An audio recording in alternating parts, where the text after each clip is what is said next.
Hi folks, short video about the bunker. I have done quite a lot more. As you can see, this is new. What this is a global link. So it is hooked up to this, and in turn obviously that's hooked up to the solar panel, and this is hooked up to the mobile phone network. So every 15 minutes this connects, uploads data from this, and can tell me anywhere in the world what the solar panel is doing.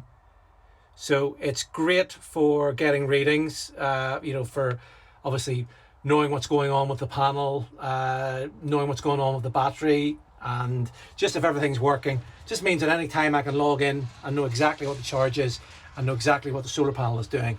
I've also installed these 12 volt sockets, so I can put phone chargers in there. And then I've also moved it so this light, I can plug this in anytime, the little light that's here. I can plug that in there anytime and turn that on. I don't need to turn on this time switch. So the only thing this time switch is being used for is to charge the CCTV camera outside. Now, as well as this, I've also updated the solar panel. So we'll come outside. So it's a little bit sunny, but you can see here, just there, that's the input for the panel, and you can probably see the panel. So this 50-watt panel, that isn't charging anymore, that isn't being used anymore. And then if we look around the back, apologies for the sunshine, but that bracket there is for a 100-watt panel. And if I can see if I can stand up on the fence here. Just give me a second, I'll do a quick jump cut and I'll stand up on the fence. And there we go. So that's a 100-watt panel. That's the little panel there that charges this. And at some point, I'm going to swap that out and have it charged off the panel instead inside and do away with that little small panel. But that all runs down the back and then runs into the cable gland there. And that's the new 100-watt panel. And it is charging really, really well. Right, back in the shed. So yeah, everything's working really, really well. I'll show some of the information this shows. So you can see sort of the information that it gives me online. I'll put the phone information on the screen now, and then once I get home I'll record some video of what it looks like on the laptop. So yeah, quick jump cut and it will be at home. Okay, so I'm back home now and I'm on the page. Now this is a couple of hours later, so the sun has actually gone down now and it's not charging anymore, it's all off. So you can see the data here. Now that's the last 3 hours. So you can see that's the sun going down as the voltage starts to drop off. If I change this to, let me see, today, that's the solar essentially that I have taken in today. Now today was a reasonably warm day. If I go to solar here, there's the solar I took in today. So 1, 2, 3, 4, 5, 6, 7, 8, 9, so just under a kilowatt I took in today.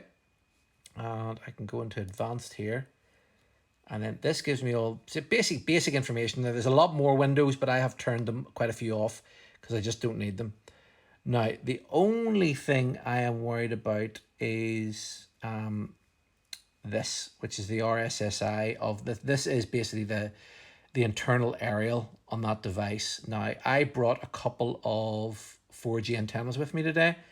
Unfortunately, none of them, you can see where it drops down quite close. Once it gets below 95 decibels, it's really, really poor reception. Now, you can see earlier on, the reception was really, really good.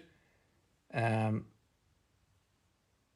was 67 dB, but it generally stays around 85. Now 85 is fair. Now it'll still upload the data, but it's not as high as I want it to be. I would prefer it to be, up around 70 or so, or 80 at the highest. So I'm going to play around and see if I can get an external antenna which will let me get a bit better dB.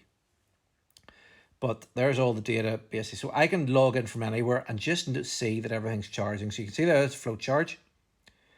And there was a very quick bulk charge at 28 minutes past 8, and that's the solar charging off. So I'm guessing the voltage dropped just a little bit, but then there was a very, very little small amount of sun that was able to start charging a little bit more, and now it's off. So the panel MPPT charger is basically off now. So tomorrow morning it will start off with a bulk. You can see there it starts off with this bulk charge. The bulk charge is not long at all. It's about 10 minutes, and then mostly for the rest of the day it's on float, because the 100-watt panel, any usage of charging the camera or actually keeping this unit alive that's uploading the data is all being taken from the solar panel. And it's so little wattage, we're talking about 4 or 5 watts, that the solar panel barely has to break any sweat. Now I will be changing that. As I said, I'm going to put an external light in, and that light that I showed you earlier on, I may go for a hardwired light and actually put a hardwired light into the ceiling on a switch that I can turn on and off on the wall and wire that in, which isn't very hard. I've done that, I've done it below ground in the bunker, so it'll be pretty easy to do it in the shed. And then I will put an external spotlight, 12-volt spotlight, that I will look at trying to make it remote control and do it that way. But yeah, working really, really well. I'm really happy with it. As I've had it in for about a week now. And apologies I didn't make a video of the installation, but I sort of ran up after work one night and did it really, really quickly. And I didn't really have time to sort of record a video and get it installed. But it's all fitted now and it's working really, really well. And yeah, I'm really pleased with it. But yeah, more to come anyway. I'll be upgrading the system more and more over the next couple of weeks. But listen, folks, as always, thank you very, very much for watching, and I'll see you all again next time. Bye-bye.